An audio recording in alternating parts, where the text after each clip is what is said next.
Olá pessoal, tudo bem?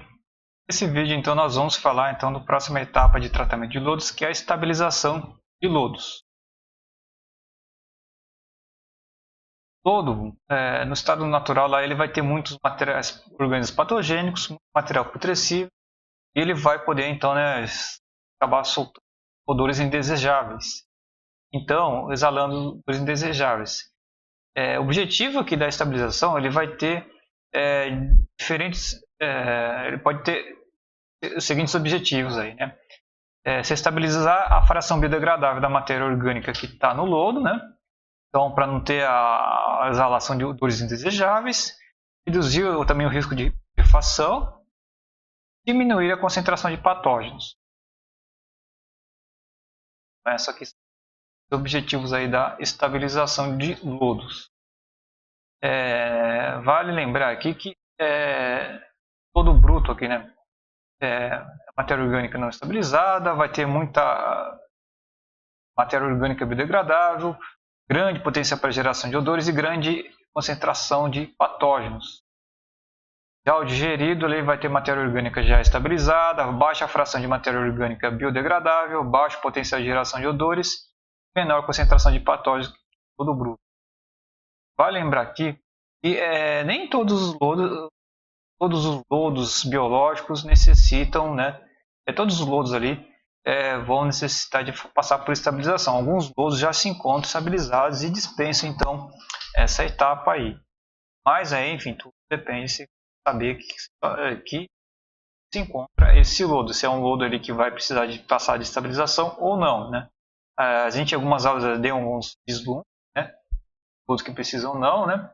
Aqui, mais uma vez aqui para a gente deixar aqui claro, né? Vamos ver, por exemplo, lodos de sistemas anaeróbios aqui, né? Já saem estabilizados.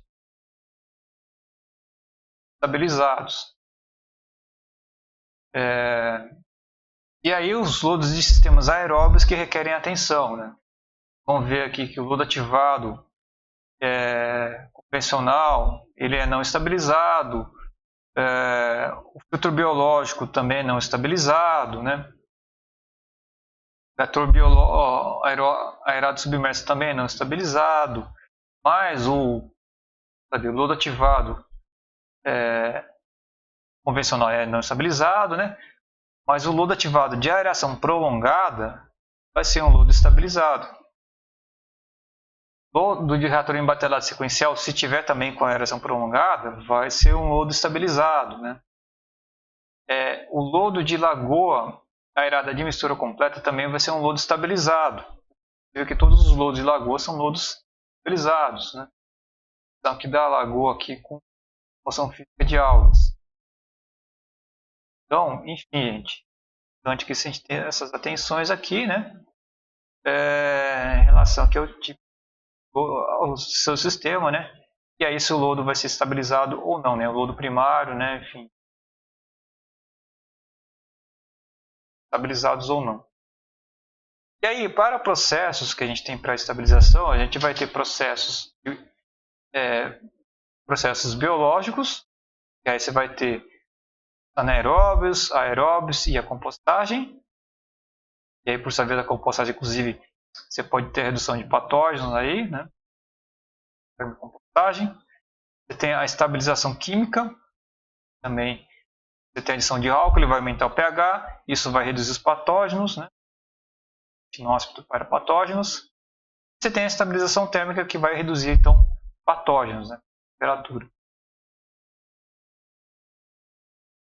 Bom, gestores anaeróbios, né? Tinha falado anteriormente lá no vídeo de adensamento sobre a questão de o adensamento ser uma etapa para adequar eventualmente a tecnologia que você tiver de estabilização. Então está aqui a razão que você tem para o adensamento. Concentração de sólidos recomendada para a digestão anaeróbia, 4 a 8%. Né? Se vocês olharem novamente ali naquelas tabelas de teores de sólidos, vocês vão ver que, por exemplo, o lodo ativado convencional vai ter um teor de sólidos muito abaixo do que esse recomendado. Então ele precisa passar por um densamento.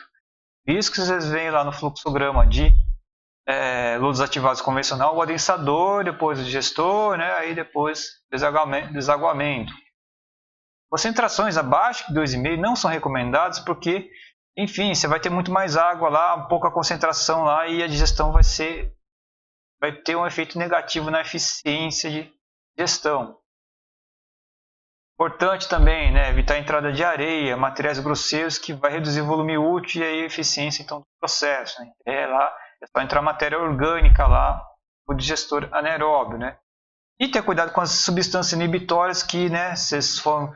Estou aqui citando alguns aqui, mas enfim, né, vocês lembram que a listagem é gigantesca aí, né? Detergentes, amônia, metais, e aí vai.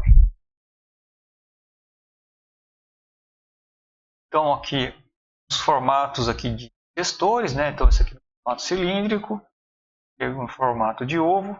E aí o digestor basicamente é o que? É o recipiente que você vai lançar lá o lodo, né? Ele vai armazenar o líquido, ele é fechado, ele é estanque, né?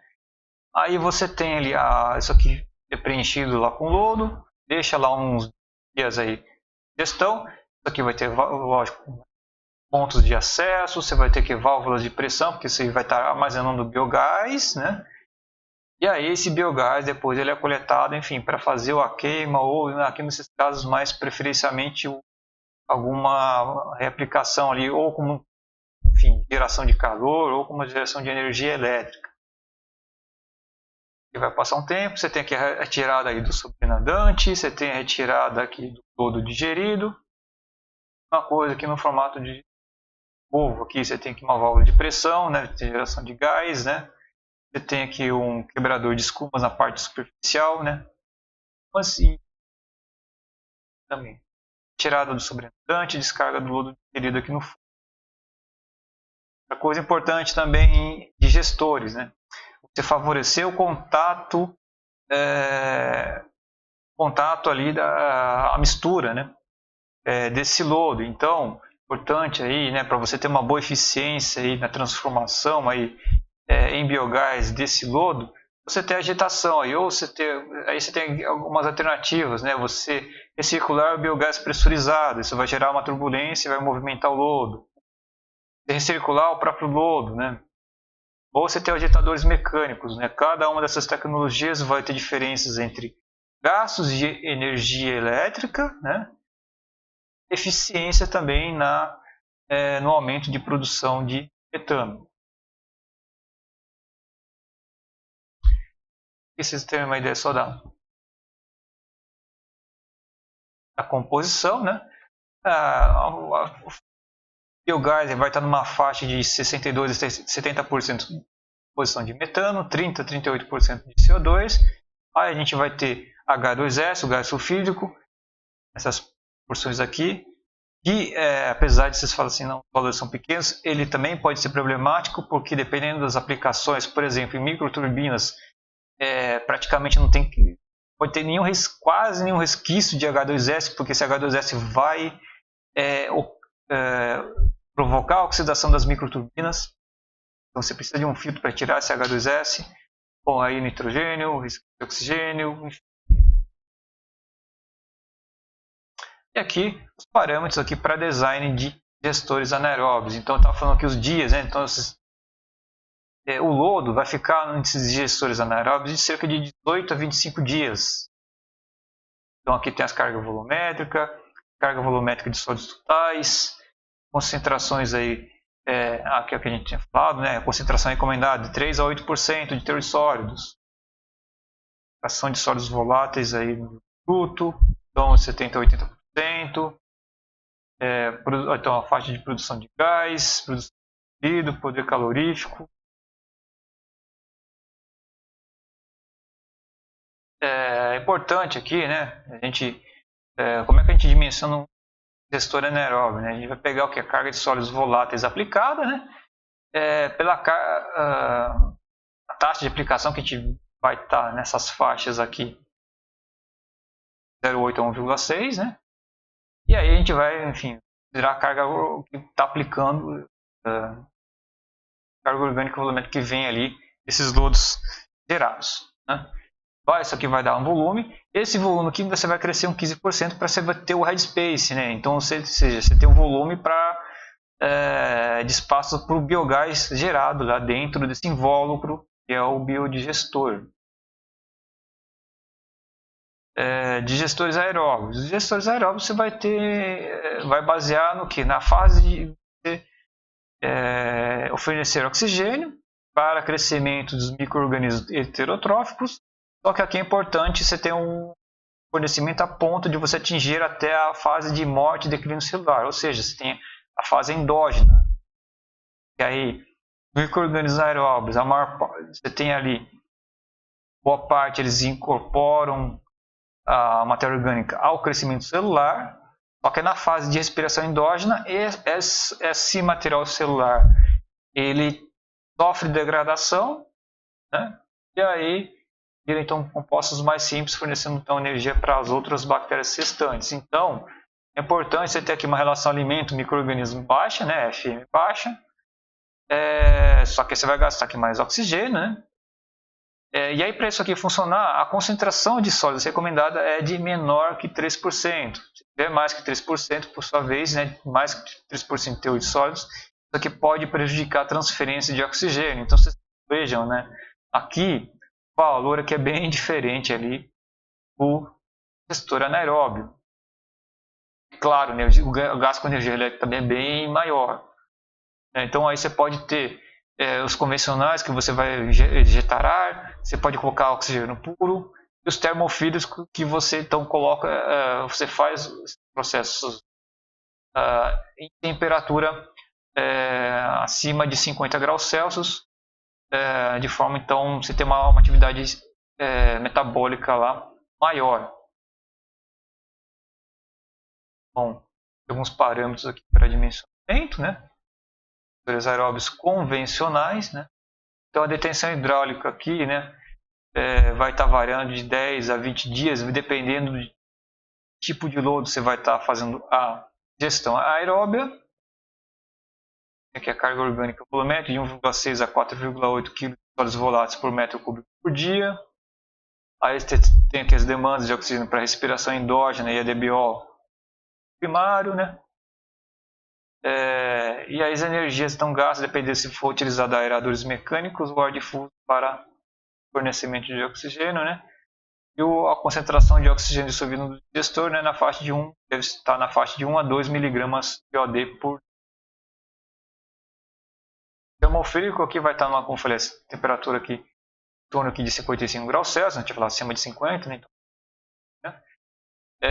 a vantagem aí que como a atividade metabólica é mais intensa, você tem menos tempo de detenção hidráulica e além disso tudo, pela temperatura ele já sai um lodo também uma quantidade menor aí de patogênicos. A vantagem que é óbvio, né? Você vai ter um custo bem maior, porque além da própria aeração você também tem um gasto com a temperatura, aumenta a complexidade operacional, né? E aí você ainda tem que reservar um espaço aqui, 30% aqui da altura do digestor, para acomodar as espumas formadas na superfície do digestor. Então, fácil assim, né? E aí o último aqui dos processos biológicos de estabilização é a compostagem, que aí você tem uma degradação também por micro-organismos, né? Isso aqui é uma degradação que vai ocorrer um aumento de temperatura, vai produzir um aumento de calor, né? Isso também auxilia na redução de patógenos. Quando ele chega nessa temperatura de 60 a 65, vai precisar de aeração, é um processo também aeróbio, manter a umidade, né? E é necessário manter uma relação carbono-nitrogênio adequada, né? Controlar o pH e o tamanho das partículas para também você ter o contato e degradação, né? Conversão aqui composto pelos micro-organismos. Então a gente tem aqui algumas técnicas, né? Vou tentar rapidamente sobre 3, né? Uma delas é as leiras reviradas, né? E aí você tem aqui você monta essas fileiras aqui, formato no caso triangular, né? Seção triangular, né? Vai ter uma altura de 3 a 4 metros, base de 3 a 4 metros, altura de 1,5 m a 2 metros. Você pode ter as máquinas que fazem essas reviragens para aerar, né? Ou senão você pode ter também, em casos menores aqui, você ter por convecção e fusão natural do ar na leira. Mas aí em alturas maiores, né? E o revolvimento que é suficiente. A outra aqui você tem as leiras estáticas, que aí você não tem revolvimento, mas aí você tem um soprador que injeta o ar aí dentro, né? Você tem um material de cobertura, né? As dimensões são maiores, né? Então você tem que ar. E aí você também tem os reatores biológicos, né? Que aí, enfim, você tem aqui a alimentação ali dos resíduos, aí você tem todas as coisas controladas de aeração, revolvimento e temperatura dentro desse recipiente. Aqui entrando aqui nos processos de estabilização química, a gente vai ter a adição de álcali, né? Então de cal, você vai aumentar essa pH para 12, a adição da álcali. Então a gente tem aqui, né, a quantidade de hidróxido de cálcio, né, hidratada, função dos toneladas de sólidos secos, celuloso primário ativado, celuloso anaeróbio, né, e o pH final obtido. Tem uma ideia de dosagem, né, essa referência. A vantagem que assim, é uma coisa simples, né, logicamente, porém, né, você vai ter um gasto de o custo operacional, que você tem o insumo químico. Também você não vai ter uma coisa muito sofisticada lá, então também não vai ter grandes investimentos, né? Mas aí, enfim, né, você tem um problema ali, que você, ao adicionar esse produto químico, você está aumentando a quantidade também de sólidos, de lodo ali, né? Então, mais lodo ali para você ter que pagar lá na disposição final. E aí também você pode ter o problema de geração de odores se você tiver nitrogênio amoniacal, seu resíduo. E aí esse nitrogênio amoniacal, com o aumento de pH, vai para a forma de amônia, e a amônia ela volatiliza, né? Vai soltar aquele odor de amônia. Mas aí assim, é um procedimento bem simples e que também, né, ele protege ali contra patógenos. E aí a gente vai ter a estabilização térmica, né? Você tem aí fornos aí, você vai então aquecer ali o seu resíduo, né? Aí então para pasteurização, para remoção de patógenos, você tem que atingir a temperatura de 70 graus Celsius durante 30 minutos. Então o resíduo vai passando esse forno, ele vai ficar a 70 graus Celsius durante 30 minutos. Depois ele vai atingir até um estágio menor de teor de sólido. Bom, aqui as fontes, né? É isso, gente. Então nos próximos vídeos. Até mais.